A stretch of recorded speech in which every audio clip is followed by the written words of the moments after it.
So just as a quick overview of some stuff we need to basically go through with this car now in preparation for the trip, it's not really going to be a lot of like actual modifications to the car of such. We don't need it to make any more power than it's already making. Obviously we're still a long way off making the power we're sort of planning to make, but we haven't got the rolling road at the moment, or anywhere to put it, should I say.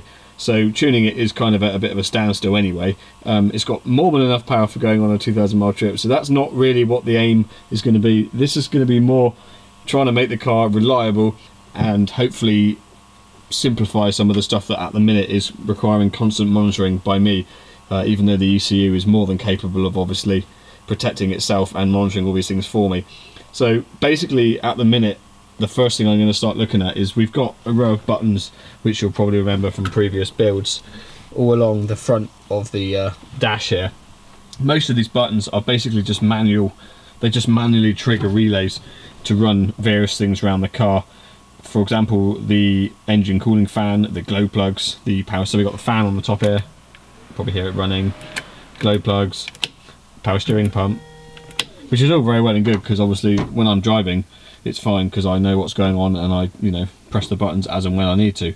But in an ideal world, obviously it doesn't need to be like that. The ECU can run all these things for itself, and obviously it may be other people driving this on the trip. Well, it will be other people driving it on the trip, so I'd like it to just be turnkey to some degree, so you aren't constantly worrying about what needs to be turned on, what needs to be turned off, it overheating and all this sort of thing, because that is a bit of a nightmare. We've also got a lot of gauges and stuff that I'm keeping my eye on at the moment, because a lot of the stuff, although it is being inputted into the ECU, I haven't actually wrote any logic as of yet to use that that information to do anything, so protect it in the event of a high EGT or high engine temperature. It's still really down to me at the moment. I'm still driving the car. The ECU is just doing its thing regardless, even though obviously the eventual plan is for it to do all that by itself. So what we're going to start to kick things off, I think, is get these buttons all wired into the ECU. Well, I say the buttons will essentially become irrelevant. Maybe some of them I might leave as an override, just because it is sometimes handy, like the power steering. Don't want to say it, but that is quite useful when you do spit a con rod or blow something up and you're on tow. You can just turn the power steering on, which is quite handy. So I might leave that, obviously, to manually power that relay, but it will be automated, so you won't need to touch any of that day to day when you're driving it. So we'll probably start with the glow plugs, I think, because it's actually got MOT hopefully next week, and I'm hoping to sort of automate all of these things before the MOT, just so I haven't got to explain to the MOT tester to hold the glow plugs on and all this, because it's just kind of embarrassing and there's really no need for it. So we're going to start with the glow plugs. What that's basically going to involve is two auxiliary outputs on the ECU. The reason it's going to have to be two is because we've got the actual glow plugs themselves and also the light on the dash, which in a 306 is obviously a standard glow plug light up in the top left hand corner. Now obviously you don't need to use two. Technically you could just wire them to the same output so that whenever the glow plugs are on, the light's on, but anyone that obviously has a diesel like this will realise that the light doesn't stay on an OEM application. The light isn't always on when the glow plugs are on. The light is there to tell you when to start the engine essentially, but the glow plugs do then continue to run in the background afterwards for a few more seconds, or actually depends on the temperature to how long they continue to run for. So the first thing I'm going to have to do is have a dig around and find some spare auxiliary outputs. Now Electronic have got quite a useful feature in their software for keeping track of what's going on with the wiring. So in the software here we can actually come up and open up the wiring window, which is what it calls it. So this is essentially a pin out. Now this is your ECU connector up at the top left here. You can see I can actually label what all the pins are for. This is purely for my reference. It doesn't matter, you can call them anything you like, but it easily makes you able to keep track of what's going on. You can obviously click on the pins, and you can see up in the top left there, as I'm clicking on things, it's showing me different pins on the ECU. That's obviously related to which, if you look at the back of the ECU, that is extremely useful when you're trying to work out what's going on. So what we need to do, I've already done this as you can probably see, but we've got an aux 1, which I've now labelled glow relay. So that's going to be the actual output that triggers the relay for the glow plugs themselves, and we've got aux 6 for glow light, so that'll be connected to the light on my dashboard. So we've got two auxiliary outputs, 1 and 6. The reason they're 1 and 6 is just because I was already using the others. They're all in a bit of a funny order, to be honest, but it's kind of easier just because the other ones are wired in now. So that's what we've done. So I've labelled them up. I found the wires in under the dash. I've sprayed them out from the rest. When I finished the other wiring initially, all the spare auxiliary outputs, inputs, and the spare injector outputs are all coiled up under the dash, nice and easy to find, because I knew that we'd obviously be adding to things afterwards. So we've got them labelled now. So the next thing we're going to have to do is create some logic to actually do something, because obviously at the moment they won't be doing anything at all. So actually initially what we need to go into is aux outputs and just set those outputs up. So the glow plug relay will need to be, yes, aux 1, that's correct. So you can see it's aux 1, driving the high side, that's correct. Aux 6, also driving the high side, so that's fine. So the first thing we're going to need to do is create a new page. We'll probably make a whole page here purely for glow plugs. So when you start off in this software, you just create a new page. Obviously it's completely blank. So what we'll rename this page glow plugs. That's then basically where I'll create all the logic that relates to the glow plugs. This simplifies things because it means whenever you want to touch anything to do with the glow plugs, you just go to that page in the ECU and everything in front of you is related to the glow plugs. There's loads and loads of spare pages, so you can essentially create a spare page for every single part of the car. So these are the pages that I've got going on at present inside. So we've got gauges, which is basically just a page full of gauges, which is where I leave it if I'm dynoing and stuff to keep an eye on everything. This is my inputs page. Well, sorry, my other inputs page. This is my analog inputs. Auxiliary outputs, that's the initial outputs. Aux outputs 2. This is where I've got the outputs that are using spare injector channels, which you can also do on this ECU. So because it's a 12 injector ECU, obviously we're not using them all because it's only a 4-cylinder engine, so we're actually only using 8 of them because we're running 4 and 4 for pilot and main injections. So we're able to use some of the spare injector outputs as auxiliary outputs, which is very useful. Blah blah blah, injector outputs, general. This is my idle control page. This is my injector calibration. So that's where I enter my information from my injector nozzles, so how much fuel they flow at X pressure. So that's where my flow bench comes in.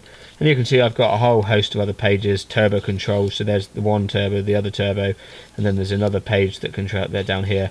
That's your PRD loop for the compounding, so target pressure ratio.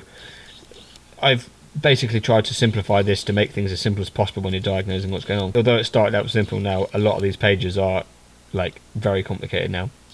So you see down the bottom now we've got a new one called glow plugs.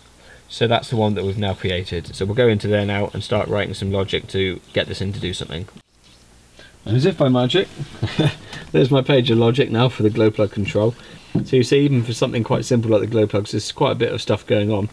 The way I've basically done this now is it works sort of like stock in that you turn the ignition on and the light comes on, you wait for the light to go out, and that's when I think it's a suitable time to start. Now I've actually wrote some logic so that after the light has gone off on the dash, it does continue to flash while the glow plugs are running, but you don't need to wait, if you see what I mean. It's more there so that I know the glow plugs have definitely gone out after that, just more for my benefit really. So if I turn the ignition off, obviously the lift pump's going to make a racket now when I turn the ignition on, but you'll see the light comes on as standard. So that's telling me to glow, and then you'll find it should start flashing. So that's the point where you can now turn the key and the engine will start. That's more than enough time for it to run, but it'll keep flashing there just for a few more seconds until the glow plugs themselves actually completely turn off. So that's basically the logic I've wrote behind that. So if I come into basic view and go on to my glow plug tab up at the top here, these are the options that I've made available in basic view. So you've got a couple tables here. So we've got a pre-crank glow duration, a post-crank glow duration, and a glow plug light duration. So this is where I can set up, they're all 2D tables. So this is where I set up basically the duration of how long the glow plugs run for. I've just got 2 overrides down here just to test the circuits if you need to. So you'll hear, if I click this one, you should hear the relay click in. So that's running the glow plugs. And then the other one is just a test to test the light output. So if I click that one, you'll see it brings up the glow plug light on the dash. So it's just ways of testing the outputs to make sure everything's working. So it looks pretty simple, but it took a fair bit of time just to get that sorted out. But it means that now you can jump in the car, turn the key, wait for the light to go out and start it just like you would in a normal 306, which up until this point you haven't had to be able to do. You've had to come down here, manually override the glow plugs, and then turn the key. And then you obviously have to physically remember to turn them off again, or else they'll burn out. So by doing this, you don't have to think about it. You just start the car. Anyone can jump in it and start it, and you haven't got to worry about burning out the glow plug relay or something by leaving them on. A couple of people actually have commented on previous videos, why do I need glow plugs? And the HDO engines don't normally need them.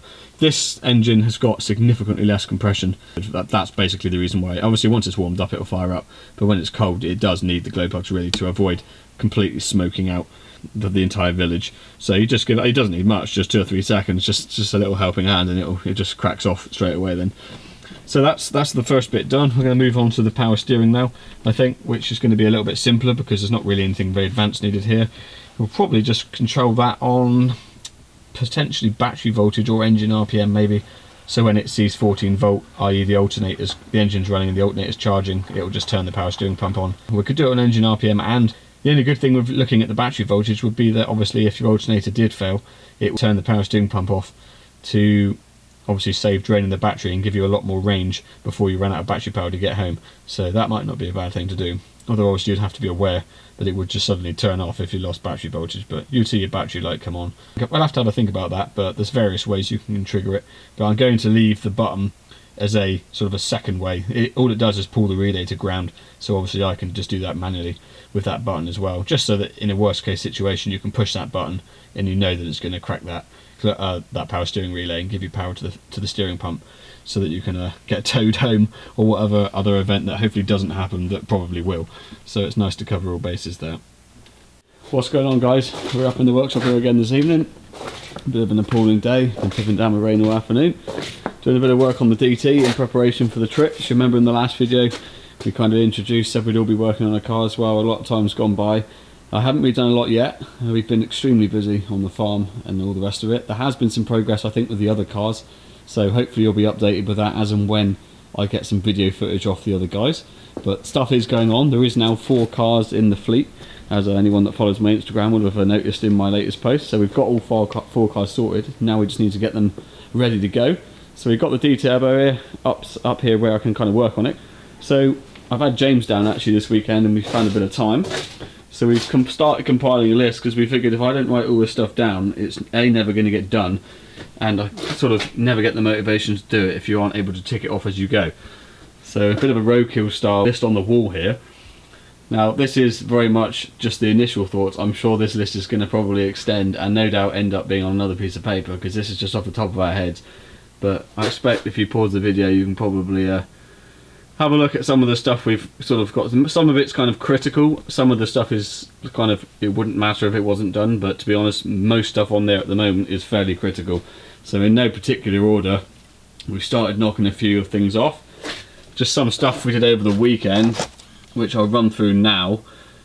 It's not very interesting to be honest, but I figured some people might be interested. So the EMP pipe, that's actually the reason the car's been off the road for, well, not been driven for a long time now. The EMP pipe, I've had a few problems with it cracking next to the manifold where it attaches. If you remember from the original build, I used some brake line sort of bent in a coil to give like a cooling effect, and because it's quite heavy obviously with all that brake line hanging off, and it's only actually mounted where it's attached to the manifold originally, so I was having problems with it cracking off after kind of 1,000 miles, and then it falls off. So we've modified that so that it's supported now, so that it can't vibrate, because obviously just it hanging there and vibrating over time was causing a vibration. So we've done that, that's sorted out.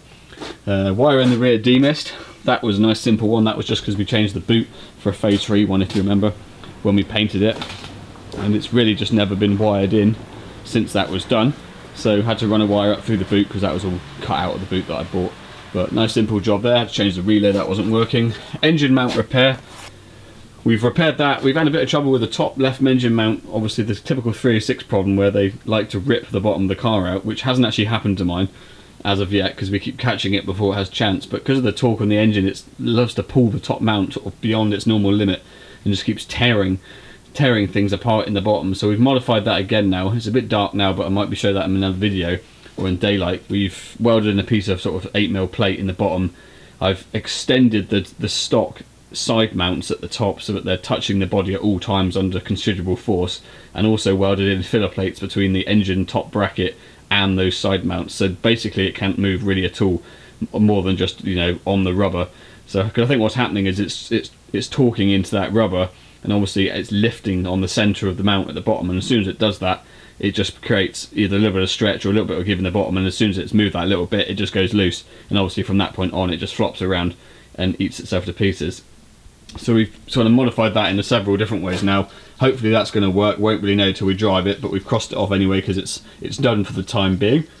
Tamper-proof paint, that was on some little variable resistors and stuff in the electronics, so we were a bit worried about them vibrating, so we've put some of that tamper-proof paint I use and stuff on pumps on there just to make sure they don't back off. The weld EMP valve, now that was just, we've welded a blank EMP brake fitting, it's just a brake fitting with a you know, a bead of weld on the end of it to take with us, so that we've got a blank. In the event of that failing again, we can just literally screw in the blank and it won't matter to us. We've got several things like that. You can see on my list there we've got AN4 blanks, that's for turbo high pressure feed blanks, so in the event of a turbo failure we can just blank the oil line, open the vanes or open the wastegate and carry on driving. There's a lot of stuff like that to think about before the trip. Waterproof plugs, that's another problem that that's just probably the only real major issue that's been kind of on the mind since the build was done. If you remember, I put the electrical connections for the engine loom up in the top right hand corner of the engine bay, sort of down there, which I must admit when I did it thought probably not a great idea because it's kind of in the elements. I also did skimp slightly on the connectors at the time, just due to the fact that I'd spent quite a bit of money on other stuff. So they aren't the best of connectors, but they're a long way from the best of connectors, to be honest. So that was obviously a bit of a mistake, in that we have had problems with the water getting down in that area, running in the back of the plug. Although to this point we haven't actually had any physical problems with electrical connection, I do have to remove that plug quite often and clean it out, because you can see it starts getting corroded, and obviously it's not happy.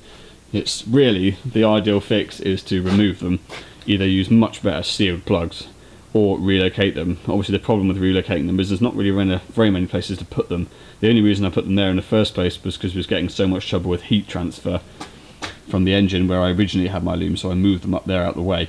So in an attempt to hopefully aid that problem, what we've done is, because the majority of the water obviously runs down off the windscreen into the scuttle panel here and through these holes that are sort of across the width of the car. Now you'll notice these holes don't actually go anywhere anymore, so we've actually cut a piece of black plastic, sort of adhered it to the back side of that, so the water can't go in this area anymore. It has to run across and go elsewhere. I think that probably is going to alleviate the majority of the problem, just because that's like a lot of water. I mean, I don't normally drive it in the rain, so, and that's always been the thought, like, it doesn't matter because I never drive it in the rain, but obviously on this trip that could very much change, because we have no idea what the weather's going to do, and we do normally get a bit of rain at some point, and if we don't fix that, you can almost guarantee it's going to rain every day. So we've done that, we'll see how that goes. We've also packed the plug, the sockets and the plug full of dielectric grease to hopefully prevent the water from getting into the plug and causing so much damage in the first place. So you'll notice at the minute I've got all the door cards and the wiring all ragged out from underneath the dash on that side, because the current project is getting central locking working. So we've got a multitude of problems, which I've been tracing over the last couple of days. So if you remember, when I rewired the car, I moved the BSI, or the central locking unit, whatever you want to call it, which is normally located in the back here.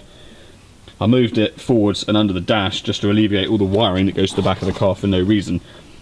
So I've got all that ragged out here now, and I've been diagnosing the problem. Really the two problems is, one, the key fob doesn't work remotely, and two, when you try to lock it in one of the lock barrels, it just locks and does the classic Peugeot lock unlock, because it fails to see that the door's locked, or fails to see that one of the doors is latched. And also the motor in the passenger side is not unlocking or locking at all. There's no motion there at all. So with a meter and quite a bit of time, to be honest, probably spent a couple hours on this over the weekend, we've diagnosed that the left hand door, there's no signal coming from the lock or unlock switches in the door lock either way. We've metered the wires, and the two signal wires are good, but the ground wire is open circuit, so I can guarantee there's a bad wire in the door loom on that side, because I've never replaced it. I've only ever replaced the door loom on this side. And the other problem is probably due to the fact that the roof lets water in, the classic 306 issue, and that little infrared receiver has been submerged in water for the last God knows how many years. So I'd imagine that's why that's not working. So we're going to start doing a bit of diagnosis, work out where the problems is, and see if we can get around them. Right, good news is I found the main problem with this door, and it's the ground wire to the door to the door lock is bad, as I predicted in the door loom here. It's a broken wire. It's the only broken wire actually. So that's why there's a switch. There's basically two switches inside the door locks. There's one to tell you when the door is latched, as in shut. So when you push the pin, if you imagine the door shuts and you push the pin like that, that then flicks one switch to tell the central locking unit the door's shut. So if both doors are in that condition, it will then allow the car to lock. If either one of the doors is not in that condition, it will lock and unlock. So that's why the car locks and unlocks, if you're ever wondering. The second set of switches is like a two-way switch, so two signals and one ground. To when you put the key in the door and turn it one way or the other, that's what that's for. That isn't working because of a broken ground. Now I've managed to revive that, bit of a cheeky modification. I'm never going to put speakers back in this car, and both of the speaker wires still meter out as being good. So I've pinched one of the speaker wires. People are going to shout at me in the comments, and it isn't really the right thing to do. I should have put a new door loom in it, blah blah blah. But to be fair, actually looking at the door loom, the rest of the wires are looking fairly good. I probably might put a door loom in it at some point, but I'm not going to do it now. I want it working. So I've just grounded one of the speaker wires inside and ran a new cable from the speaker up to the door lock. You can probably see the crimp in the distance there, and now that side of it is working perfectly. So we've got signal from turning the key either way right back to the controller, and that side of it's working. Right, after a bit of fiddling around, I've tested a few wires. Initially I did question whether it was actually that receiver. I thought we might have got a wiring problem. Again, if you remember, all of these wires have been altered because I moved the central locking unit, so every single one of those wires has been shortened. So there was a potential for a wiring issue, but I've now tested them all and everything is where it should be according to the diagram. So I've been out and robbed another receiver from another car, plugged it in, programmed the key, and it's actually started responding instantly. So the remote fob is now working. The only problem I've got now is the central locking does appear to be fully working. When I push the lock, both doors lock, but when I unlock it, only the driver's door unlocks. For some reason this passenger door isn't unlocking, so I've got a feeling it's something going on inside the actual door lock. So I'm going to go and rob another one off a car and just plug it in outside the door here and see if it then functions. If not, potentially we've got another wiring issue, but the actual motor itself is just a reverse polarity when it locks to unlock, so it's working one way, so I can't really see what the issue could be other than the lock. Right, well after a bit more research, it's looking like there is going to be another broken wire in here. I've only got one wire that meters back for the motor inside that door lock, so I imagine what's happening is that's why it's only working one way, because it's probably grounding through another wire through the housing or something, or possibly even just grounding through the door. Not sure, but that's why it's only working one way, because we've only got one wire working. Metered it back to the door side of the door connector here, and that's fine. I've obviously metered from the connector back to here and there's nothing. So as we've already had a broken wire, and there's another one of the window wires there I can see is not very happy, and I haven't ever changed this door loom. This is original, but I'm pretty sure I can't get these new anymore. I did put a new one in that one in the driver's side back in the day. I should have done the passenger side at the same time really, but I kind of thought, well, I never opened the passenger door, that one's probably fine. But I think just the age of the wire now, it's all just fallen to pieces. So I've saved up some good second-hand ones out of cars that I've scrapped over the years. I've got a whole box full of what I consider good door looms, so I'll go down and find a good looking one of them. So I think what I'll probably do is just pull this one right out, go down and find a decent one and replace the whole thing, and then I can also fix that ground wire correctly and not use the radio wire, because it's already bugging me that I've done that. I can just envision in 3 or 4 years time me being in here doing something else and being like, why is these two radio wires grounded together, and have absolutely no idea, cut it out thinking that's pointless, and then wonder why the central locking died, and basically bite myself in the neck by falling into my own bodge. So we'll get rid of that at the same time, put a new door loom in, and probably get both things working at the same time then, and I know it's wired correctly then, so it's easy to diagnose in the future. So that's my other door lock that I just brought up here. That doesn't make any difference, exactly the same thing happens. hence I put the meter on it to work out what's going on, and we've only got continuity on one cable, so that'll be the problem. Okay, so it's a different evening, still out here in the dark though.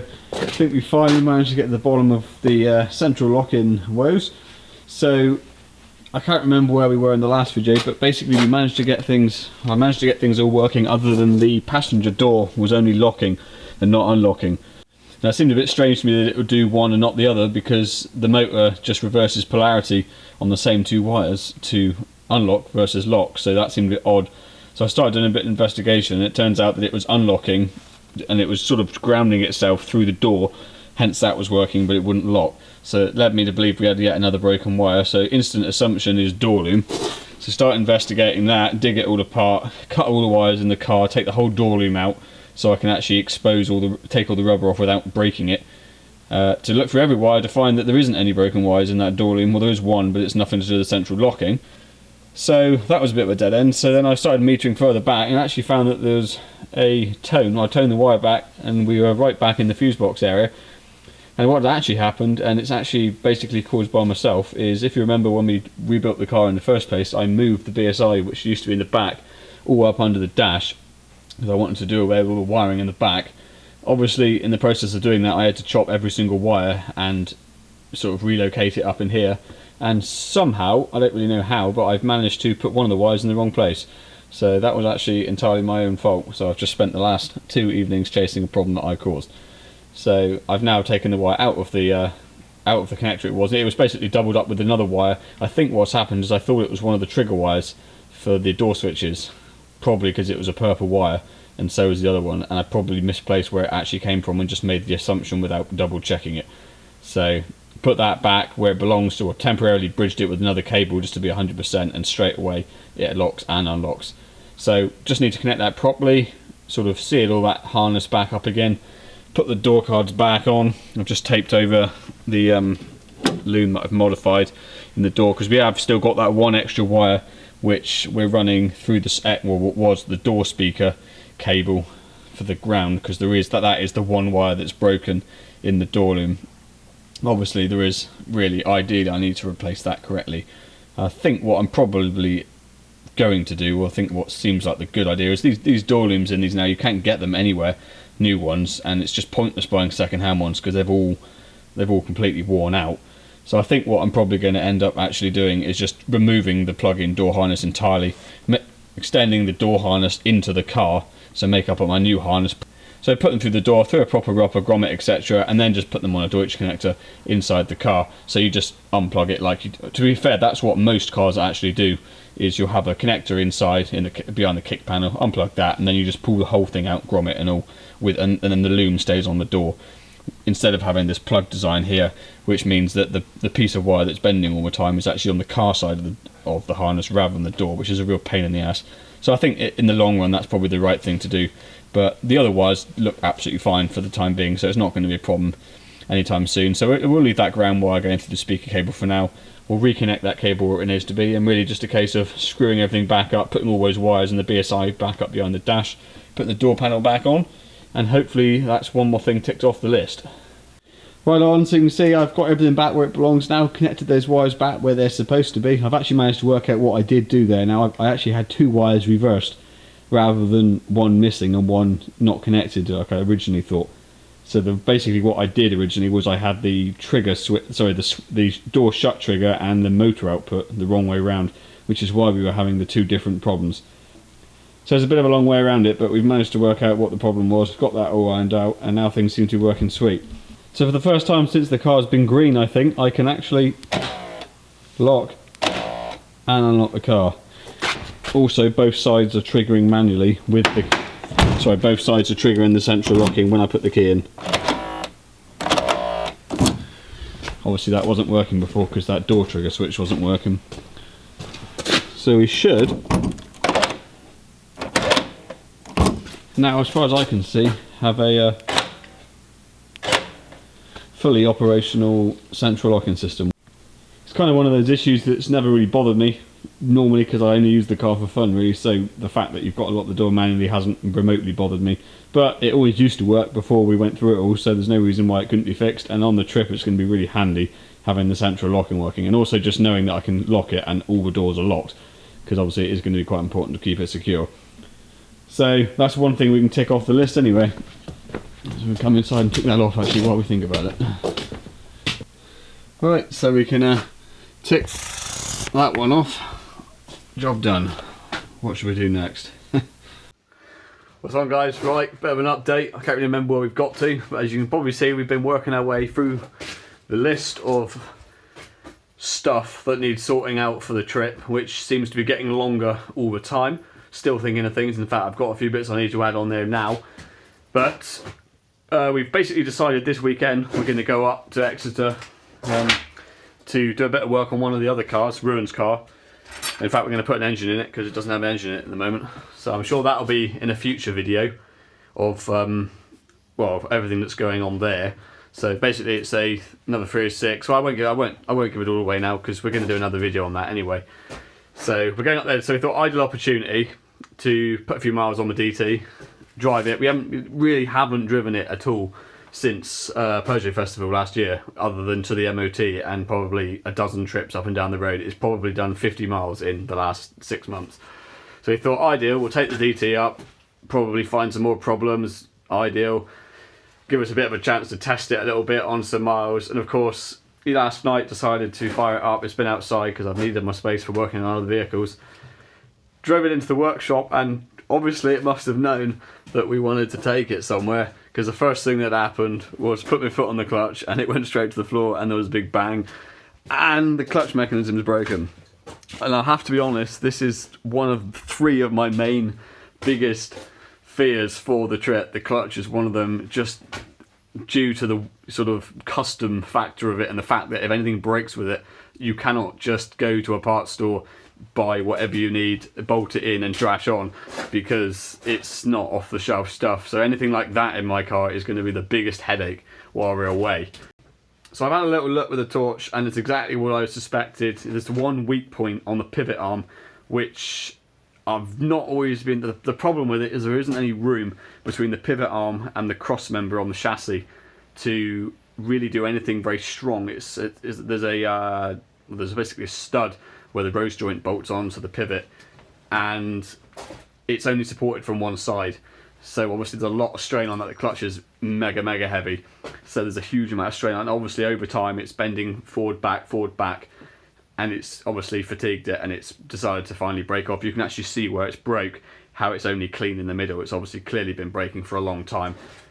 So we're gonna have to take the whole clutch mechanism back out the car, which it's not the first time we've had to do that. Last time, actually, ironically, it was the other end of the pivot arm that was the problem, where the factory master cylinder, the plastic rose joint thing broke off and we had to redo that.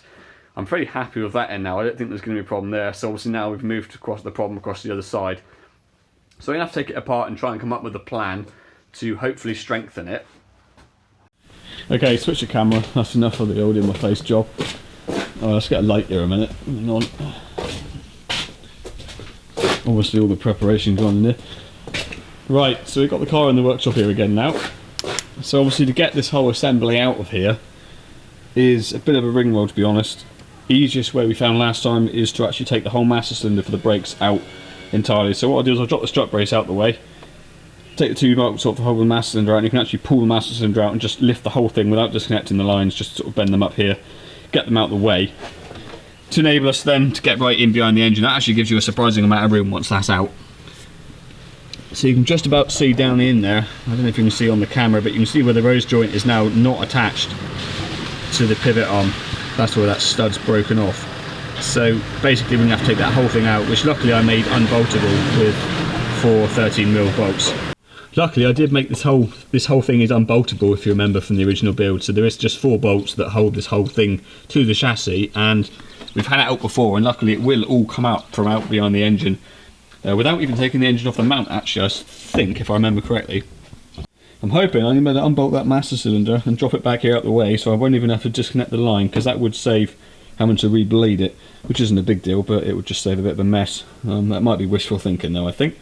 So we'll get it all stripped down in now, get that plate out. Obviously there's no point just repairing it as it was, because it's failed, so it's only going to fail again. Yeah, okay, it's lasted quite a long time, but It's always, to be honest with you, that weak point there has always been on the back of my head. It's just not really very well designed. It was kind of a bit of a push at the time to get it done, but it's always sat on my mind. So now that it's failed, that's it. It's going to have to get modified. I think really the only way we're going to get it reliable is to support it from both sides. So we'll get it out, and I think really we'll have to just do whatever we can to make clearance to make that possible, because if it isn't supported from both sides, whatever we do, it's always going to be a weak point. And I don't really want to be halfway across Europe and have that snap, because that's going to be quite a major upheaval in a campsite somewhere with the cheap Chinese stick welder out trying to put that back together. Although I can definitely see that happening, so that could make for some interesting video content. Right, we've got that strut brace off out of the way now, so I'm going to pull the master cylinder and reservoir and pull that all off as one unit, hopefully. Leave all the lines connected and just lift it up out the way.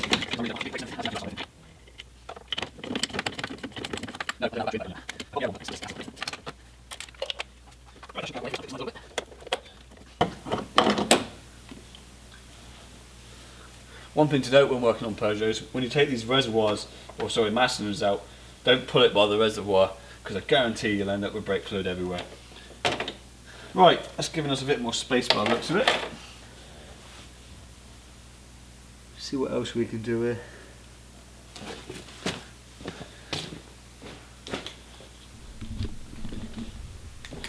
You can see that gives you quite a lot more room down in behind then. So now I'm going to have to start unhooking the linkages, and then see if I can just knock this master cylinder just far enough out of the way to give us clearance. So failing that, we'll just take the whole lot out as one unit, which is what I did last time, I think. So a bit of fighting later, but it's out. Almost thought I was going to have to take the engine off the mount, but have managed to avoid it. Believe it or not, it does fit out with that gap. It's a bit of a weird thing where you got to twist it and pull it and squeeze it through the, like within a millimetre of its life, moving the pipes out of the way, but it's out. So you can see the end of the, just about see the end of the rose joint down there hanging on. I'll have to take that off the pedal. That's easy though, that's a 2-minute job inside in the footwell. So we got the unit in here in the vise. So you can see in a bit more detail now if I turn the light off there.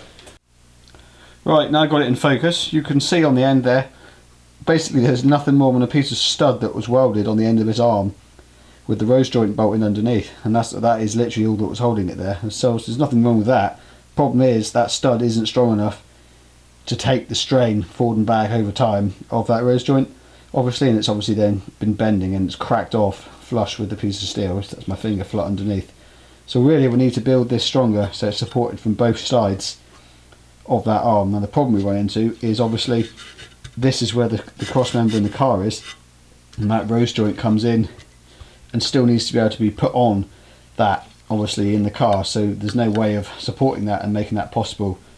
Now what I'm wondering is whether now if I was to chop all this off, if we weld a lower piece in, weld it here, weld it around the back so that the rose joint sits between this and the bottom, and then thread the bottom part so that there's no pin in, so you can actually install it with the rose joint between and then bolt it down through the top, because you can get to the top of this no problem at all. The problem is that you need to be able to get, before, because you had the stud sticking out, you had to be able to get underneath it to put the rose joint on. So I'm thinking if I slice this off, make a socket for it, and then basically the pin or the bolt goes in the top and then tightens down on it, that should, at this point I can't see any reason why that wouldn't work.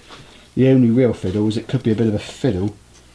Well, I was going to say it could be a fiddle to put the rose joint in, but there's no reason why you can't put all of this in and then put the rose joint in afterwards, because you can slide that linkage in no problem at all from the inside of the car, because there's plenty of room in there to just poke it out wherever you want it. So you could almost take that out, refit this, put that in, put the bolt in, and it'd be good to go. This is what last time we had to take it out, is to repair this, because this nut here kept backing off. There's not room to put a double nut or a locking nut on, because the brake servo is extremely close to this. So it kept slacking this nut off, and of course then you get play in this shaft, and then it all gets a bit sloppy. It still works, but it gets sloppy and it feels awful. So last time I took it apart and I just drilled a hole through, just enough to put a split pin in there. And since we've done that, I haven't had a single problem.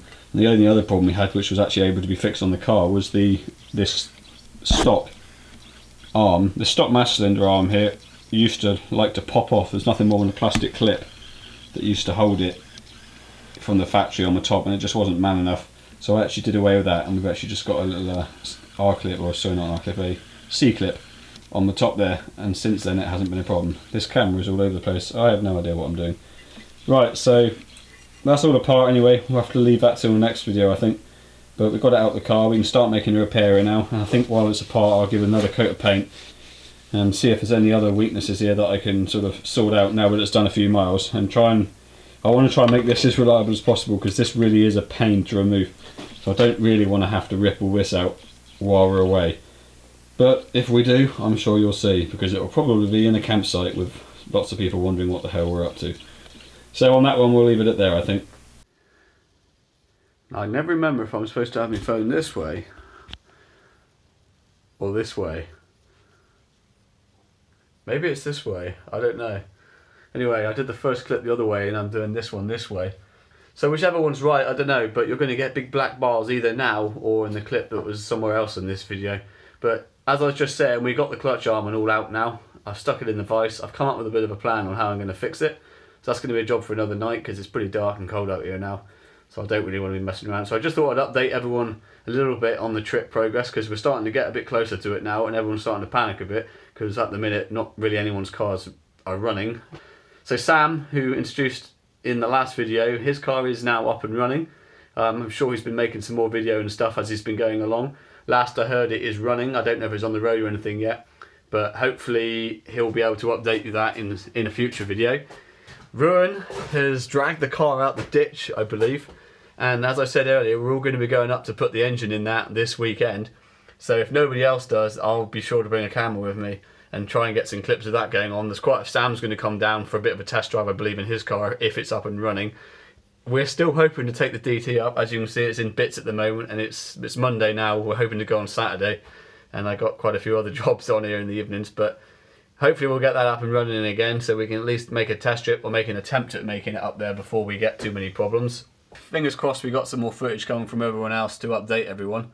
But that's what's going on with the DT. We've been working our way through the list, as you probably saw earlier in the video. Quite a few things ticked off there now. Every day thinking of other things I need to add. One of the things that was quite important was actually ordering up parts from all over the place, so we've got plenty of spares. Primarily fuel lines, because if you remember in the past we've had problems with fuel lines failing. So I went through my collection of pipes that we basically took on the last trip. We've got a couple spare lines there. In theory, based on the mileage we've covered so far, that should be more than enough. In fact, ever since we've actually had one of these flexi lines fitted, we haven't had a single failure. But obviously, if I make that assumption, you can guarantee one's going to fail. So I've ordered up a couple more just for safe measure. I'm going to need them in the future anyway on the flow bench. So I would have had to buy them then anyway. So if we take them with us, we've got plenty of protection. I've ordered up another spare auxiliary belt. Again, I haven't had one fail, but it's a custom length, custom width, and it's a bit of a pain to get on a pinch. You'd be able to get one, I think, but it would be awkward. So I'd rather have a spare on me in the event of a problem there. And really just trying to think up of anything else that's likely to fail that we can take with us to hopefully alleviate the problem. Basically starting to build up a box of bits to put in the back. Obviously, it goes without saying, a lot of tools are going to be coming with us. They'll be spread out across all of the 4 cars. We'll have to do a bit of a brief before working out who's taking what, so we don't end up with 10 circuit sets and 10 sets of spanners, because that's kind of pointless. But I'm going to be needing the full complement of tools, because there's a lot of awkward things on my car that you can't do with your typical toolkit that you'd find in the back of your car. So I think that's pretty much this update. Not a lot more to talk about. My car is coming along. We've got a lot to do yet, but we've still got a fair bit of time. It'd be nice to get this trip out in the way in the weekend to put some miles back on it. If we go, we'll bring the camera with us. We'll hopefully get some updates of the DT making it up there. Hopefully Sam will be there in his car. We can update there. We'll be doing Ruin's engine, so you'll see plenty of that. I don't know what's happening there. I've heard there's going to be an engine waiting for us. I think Mark, maybe through Frosty, has sorted out an engine. So hopefully when we get there, we can do something with that. I'm a little bit out the loop, other than I'm coming up to give them a hand, and I'm going to hopefully turn up with the DT, and that's what everyone else is going to be doing too. So we'll cut this one off here, and we'll see you in the next one. Cheers.